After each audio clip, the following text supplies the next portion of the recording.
আমার স্বামীরে খুঁজতে যেতে হবে গো। ভারী অকৃতজ্ঞ তো তুই। হ্যাঁ, আজ বাড়িতে এত লোকজন আসবে, এত খাওয়া দাওয়া, কত রান্না। হ্যাঁ, আর তুই অর্ধেক রান্না করে দিয়ে বলছিস পালাই পালাই। আর তোর জন্য কি না আমি গিন্নিমাকে মিথ্যে কথা বললাম যে আমার গাঁয়ের মেয়ে?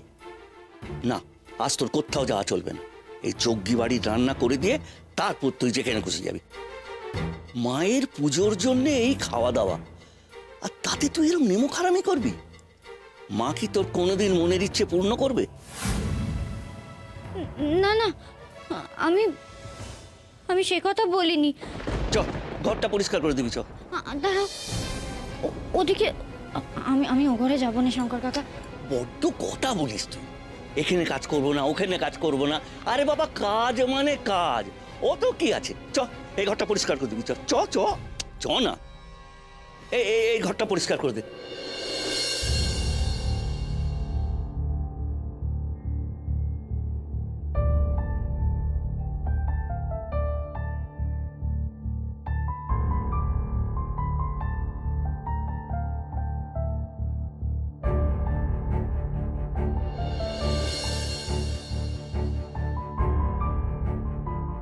কি আশায় বুক পাচ্ছি আমি? উনি তো আমার শহরের বাবুই নন।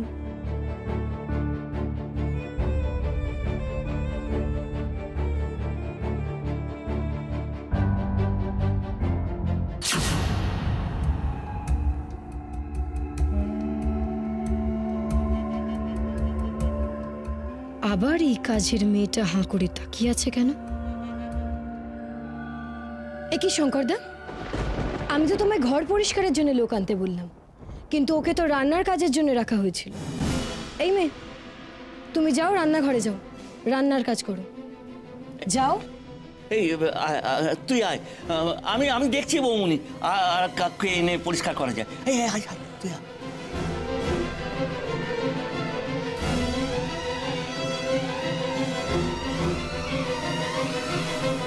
মা থাক না, সৌনককে আর জোর করে কিছু মনে করাতে হবে না। কোথায় হিতে বিপরীত কিছু একটা হয়ে যাবে। তাতে ভুল বলিসনি, কিন্তু মন যে মানে না মা। আসুন ডাক্তারবাবু।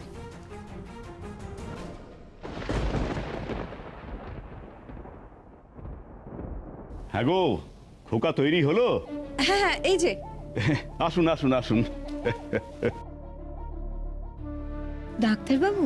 হ্যাঁ রে মা, যদিও উনি আজ নিমন্ত্রিত, তবু আমি ওনাকে অনুরোধ করলাম একবার ওপরে এসে খোকাকে দেখে যাবার জন্য। বুঝলেন বৌদি, ঢেকি স্বর্গে গেলেও ধানই ভাঙে। ওই দেখি। আপনি আসুন।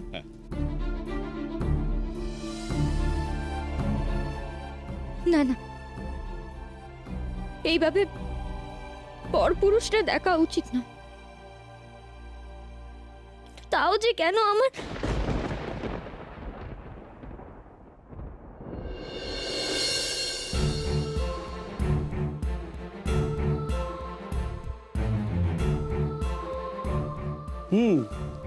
ভালোই তো আছে দেখছি, কথাও বলতে পারছি। কে সৌনক, কথা বলতে পারছো তো? পারছি, আমি ঠিক আছি এখন। বাহ, এই তো কেমন কথা বলছে। আস্তে আস্তে একদম ঠিক হয়ে যাবে। এখন ওর ঘর থেকে একটু বেরোনো দরকার। সকালবেলায় খালি পায়ে শিশিরের ওপর হাঁটবে, কেমন দেখবে, মন ভালো লাগবে। শঙ্কর, তুমি ওকে নিচে নিয়ে যাও, সবার সঙ্গে থাকুক। হ্যাঁ হ্যাঁ, এসো এসো, আয় আয় খোকা, চল। তুমি দাঁড়াও বউ, কথা আছে। বললেই তো আর স্মৃতি ফিরে আসে না, সময় লাগে। কিন্তু একটা কথা আমি তোমাদের সবাইকে বলছি, বাড়ির লোকজন ছাড়া বাইরের লোকজনের সামনে ওর হারানো স্মৃতি নিয়ে বিশেষ কিছু বলতে যেও না। কে জানে কে কি বলতে পারে, এতে তোমাদের খারাপ লাগবে আর পেশেন্টেরও খারাপ হবে। হ্যাঁ ডাক্তারবাবু, আপনি ঠিকই বলেছেন। আমি সবাইকে বলে দেবো, আমার ছেলে সুস্থ হওয়ার জন্য আমি সব কিছু করব। যতদিন না আমার খোকার স্মৃতি ফিরে আসছে, ও আমাকে মা বলে না ডাকছে, ততদিন আমার শান্তি নেই। শান্তনা, দুঃখ করো না। দেখবে অচিরেই আমাদের খোকার সব স্মৃতি ফিরে আসবে।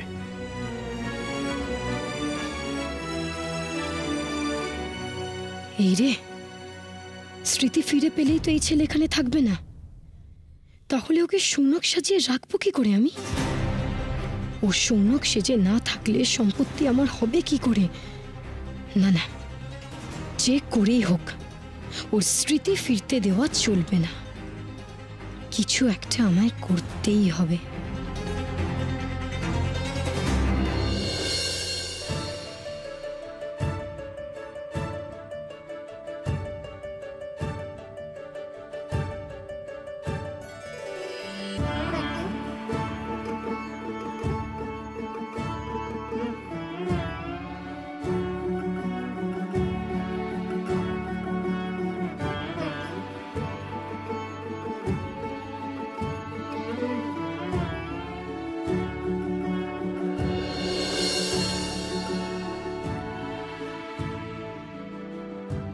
কুমার বাহাদুর, আপনার জন্য আমরা অনেক দিন অপেক্ষা করেছি।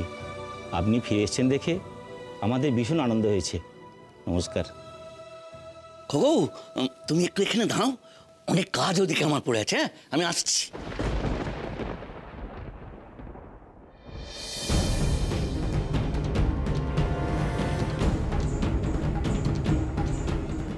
ব্যাপারটা কি? এই মেয়েটা আসার পর থেকেই ওই ছেলেটার আশেপাশে ঘুরঘুর করছে। আমি বারণ করার সত্ত্বেও কথা শুনছে না। ইচ্ছে তো করছে তাড়িয়ে দিই, কিন্তু আবার রান্নার দায়িত্ব আমার ঘাড়ে এসে পড়লে মুশকিল। একে এবার শায়েস্তা করতে হবে।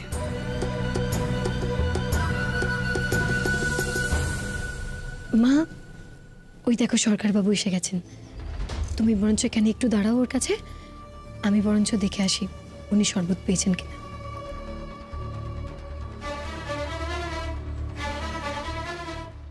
একটু সরবেন? নমস্কার। এ কি, শরবত নেই তো হাতে? দাঁড়ান। এই যে মেয়ে, এখানে এসো। ওনাকে গিয়ে একটু শরবত দিয়ে এসো তো।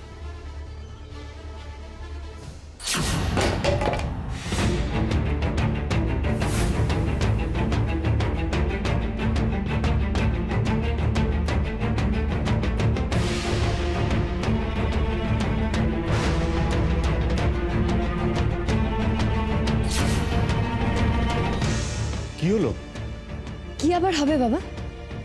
শঙ্করদে যে কাকে ধরে এনেছে। এই যে, তোমার কাজের সময় মনটা কোথায় থাকে? আমি আমি আসলে চুপ। আমি একটাও কথা শুনতে চাই না তোমার মুখ থেকে। যাও, কাজগুলো তোলো।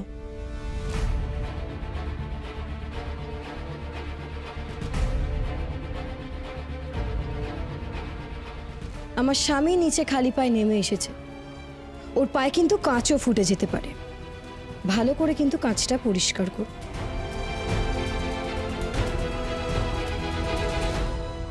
নেকা, দেখেছিস কিরকম স্বামী স্বামী করে এখন হেলিয়ে মরছে? তোর দিকে কিন্তু ফিরেও তাকাচ্ছে না। আর তুই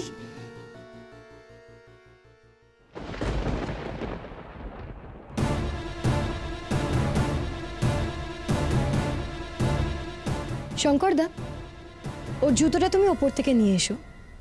আনছি বৌমনি। কলনাগিনী মেয়ে একটা কিভাবে পাল্টি খেলো দেখলি?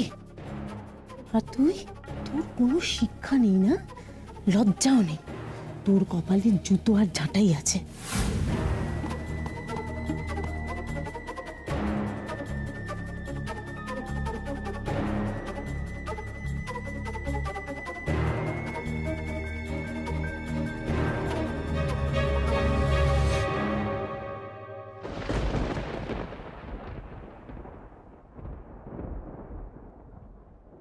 বউটা আমায় ধাক্কা দে আবার নিজেই কথা শোনালো কেন? তার মানে উনি আমায় অপমান করতে চান। আমি শহরের বাবুর দিকে তাকাচ্ছিলাম বলে কি এত রেগে যাচ্ছে? কিন্তু আমি বা কি করতেন? এত মিল দেখে আমি যে ভেবেছিলেন উনি আমার শহরের বাবু।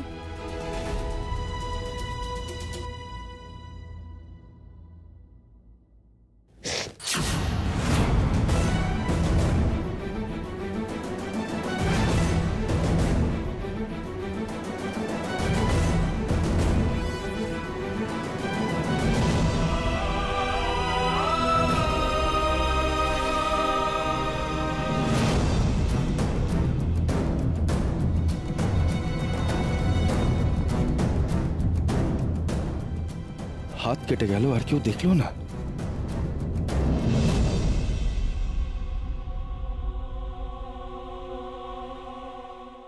কেউ দেখার আগেই আমি এখান থেকে চলে যেতে হবে।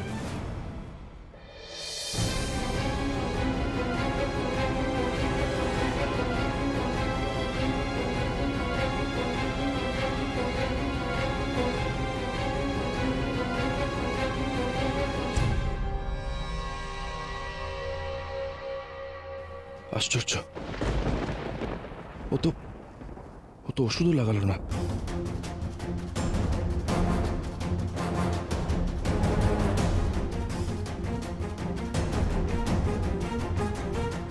কেটে গেলে যে মলম লাগায় সেরকম কিছু আছে? হ্যাঁ, কিন্তু কোথায় কেটে গেল তোর? দেখি। আমার কিছু হয়নি, আপনি দয়া করে মলমটা দিন না। আচ্ছা আচ্ছা, আনছি।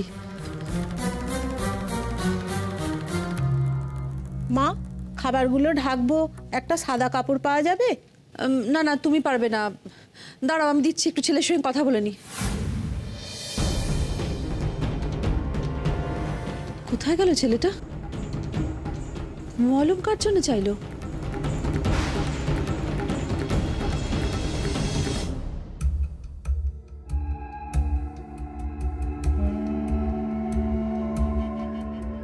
এ কি? কোথায় গেল সোনাক?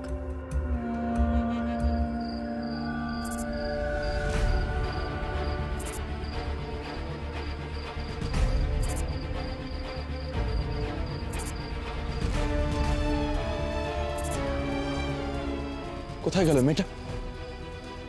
এত তাড়াতাড়ি তো এদিকেই গেছে হয়তো।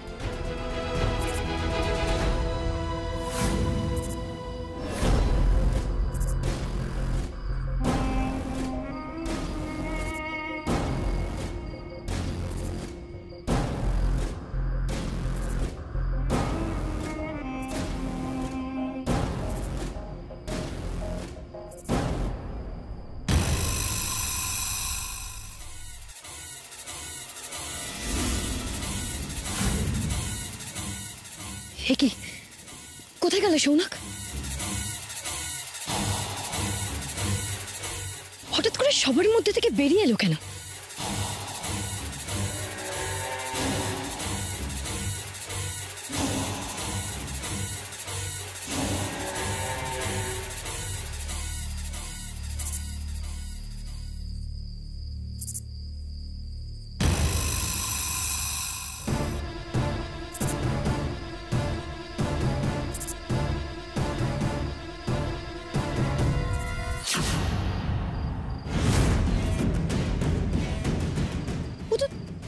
সাপের দিকে এগোচ্ছে।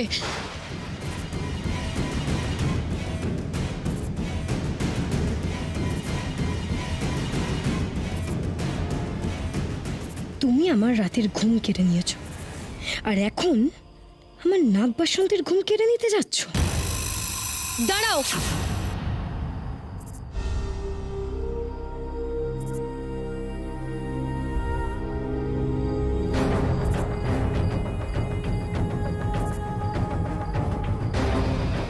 কি ব্যাপার?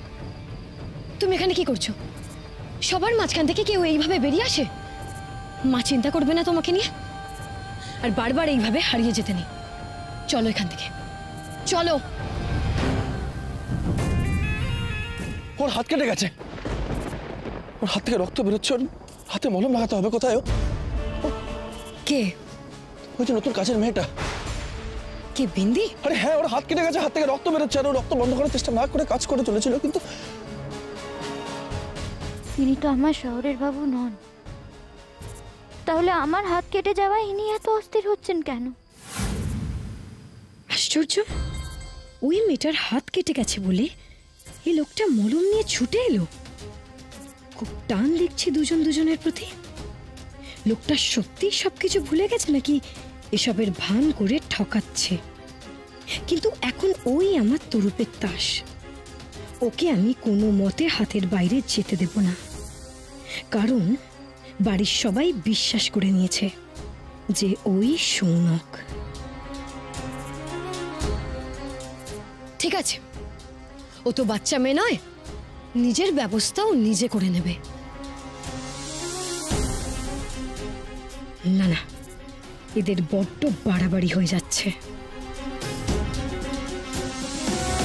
এবার চলো এখান থেকে, চলো।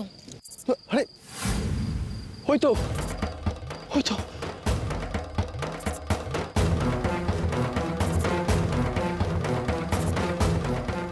কি ব্যাপার, তুমি এখানে কি করছো? আমি তোমাকে বলেছিলাম। তোরা এখানে? খোকা তো দেখছি এখানে। হ্যাঁ মা, আসলে ডাক্তারবাবু বলেছিল না সকালবেলা ওকে খালি পায়ে শিশিরের উপরে হাঁটতে, কিন্তু দেখো না ও এখনই খালি পায়ে চলে এসছে, তাই আমি ওকে নিয়ে যেতে এলাম। না কিন্তু ও যে কাউকে দেওয়ার জন্য মলম চাইছিল আমার কাছে। শঙ্কর বলল যে খোকা বাইরে বেরিয়ে এসেছে খালি পায়ে, তাই আমি ওর জন্য চটি নিয়ে এলাম। বৌমা, তুই এটা খোকাকে পরিয়ে দে। কি, একটা বাইরের লোককে আমি জুতো পরাবো? এই যে মেয়ে, হাঁ করে না দাঁড়িয়ে থেকে জুতোটা পরাও তো।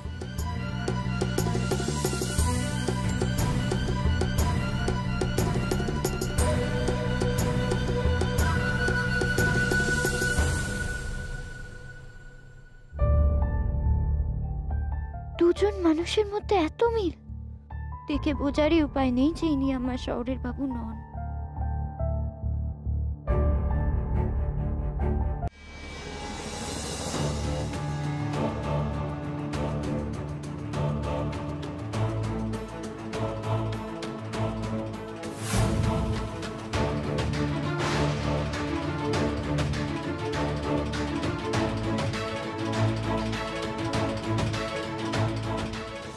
সেই পা, সেই ছোঁয়া,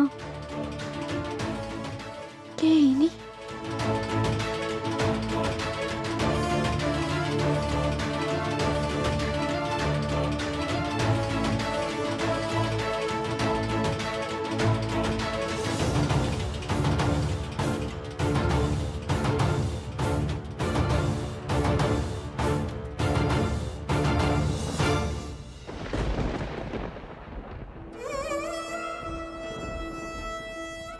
আমার শহরের বাবুর ছোঁয়া।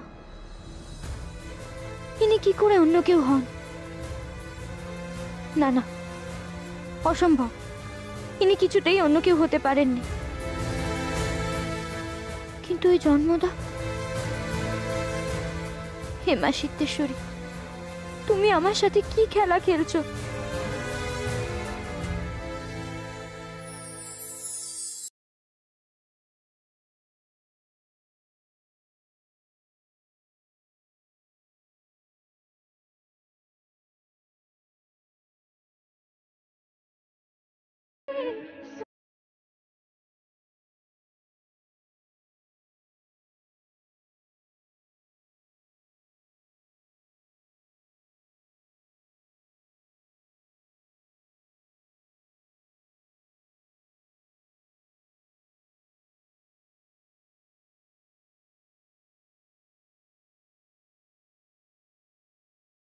এই মলমটা কাটা জায়গায় লাগিয়ে নিও।